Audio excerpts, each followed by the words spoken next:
Calculus Unit 4, Lesson 5, Riemann sums and definite integrals. So we're going to find definite integrals as the limit and then use properties of definite integrals to find areas underneath curves. So we did indefinite integrals, and those were the antiderivative of a function to go back to a function, and if we had initial conditions we could find it. Then we introduced the idea of the area under a curve, and that's going to be related to something called a definite integral. So this first theorem is really just to tell you that if you partition from A to B in any way, so before we used equal width intervals, it really doesn't even matter about that. So we knew that the heights didn't matter. It now turns that you take any point CI in there, and you take any differences in the x's where you have CI is in between the ith and I minus first and the ith, and it doesn't matter that these widths are constant, so there would be a different one for each one. They don't have to be the same. And then you take that sum. There's the theorem that says that if you take that sum over anything, you always get the same thing, and we're going to call that the definite integral from A to B of the function. Why A to B? Because that's the region that we're finding it for, and it really doesn't matter what we do in order to find that. So we did left sums and right sums, and the program has the midpoint. You can also use trapezoids, and I believe I've given you that program. And so instead of going up, you would do a trapezoid to get there in case someone ever asks you to do it. We're not going to do that, but you could be asked to do that. So this limit, we know that that limit exists, and this is just a notation that defines it. We're going to say that we take the integral from A to B of f of x dx, and this is just a definition. This is a number. An indefinite integral is a family of functions whose derivative gives us some function we started with. A definite integral is a number. So we're going to look at how to evaluate that, but at the moment it's simply a definition. That limit is from A to B. So before we actually find that in terms of functions, we're going to learn some of the properties of definite integrals.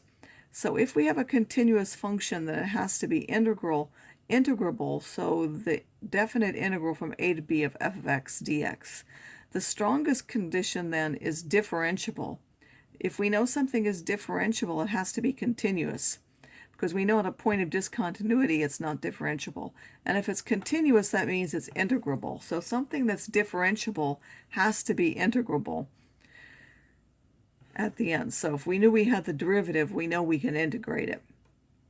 But this means that some functions that are integrable are not continuous. So example, the greatest integer function. So you can have discontinuity points like jumps and so on. You'll still be able to integrate. You'll still be able to find that area underneath the curve. So again, our notation is that the area under the curve from A to B is the integral from A to B of f of x ds. And now if f of a is defined, so if we have a curve and we want to know the area from A to A, well, that's a rectangle without any width. That area is 0. A line, of course, has no area, so that would have no area to it. If we start and we go from A to B, where this is the smaller to the bigger of f of x dx, it's going to be the opposite if we went from B to A. If we can split A to B up into A to C, so C is a point somewhere in between A and B, then we can take the integral from A to B. We can go from A to C first and then add to it the area that we would get from C to B. And we can use that. The reason we're going to do that is that f is not continuous at C, or a piecewise function, and it has different definitions in each section. That's why we would end up splitting it up. But at the moment it works whether you need to or not. So you can split it up whether there's a need for it or not, but when we get to these cases we will actually need to do that. If we have a constant inside of that integral, it's simply the constant can be taken outside. The integral of a sum or a difference is the sum or the difference of the integrals. If we have a non-negative function and we take its integral, then it has to be bigger than or equal to 0. Otherwise it wouldn't make sense. So if it's above the x-axis and we take the integral, we're going to get a number which is bigger than 0. Now if it happens to be entirely below the x-axis and we take the integral, then we're going to get a negative number. If you want to consider this as an area, then you need to have the areas underneath the x-axis be negative, because that's what you'll get for your function, you'll get a negative area, or you'll get a negative value. So we'll have to take that into account when we actually find areas and how we look at it. And if they're both integral on a to b, and one function is less than the other one, then the one that's below the other one has to have a smaller area than the one that's above. So let's look at some examples like this. First, we're just going to look at this notation again. This limit is that partition delta goes to 0 of the sum from I equals 1 of 3ci plus 10 times delta xi for minus 1 to 5 is a definite integral. How would we write that? Well, this notation just means what? We're finding the sum. These are the heights, so it's really for the function 3x plus 10, because that's all we did was put ci inside of the function we're integrating, and then we're trying to go from minus 1 to 5. That doesn't show up here, but we know that this is actually dividing our interval from minus 1 to 5 up into pieces. So this is the definite integral from minus 1 to 5 of 3x plus 10 dx.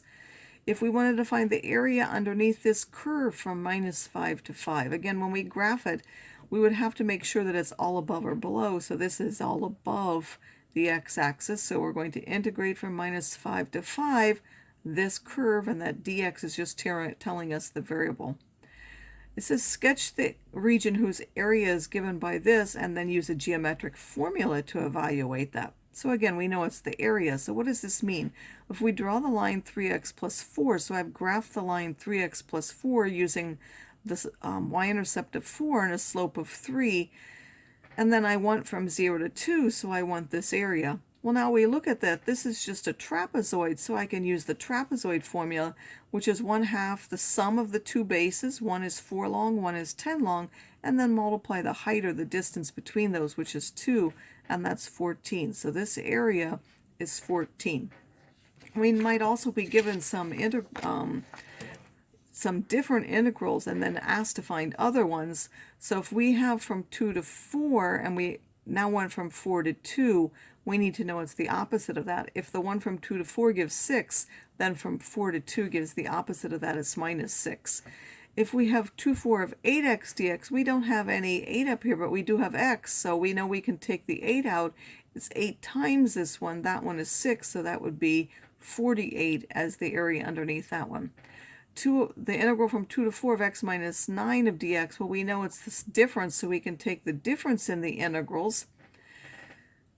Of course, this is an area from 2 to 4. That's just a difference, or a length of 2 with a height of 1. So that would be a rectangle with a length of 2 and a height of 1. And then times 9 would be 18. And then this we're given is 6.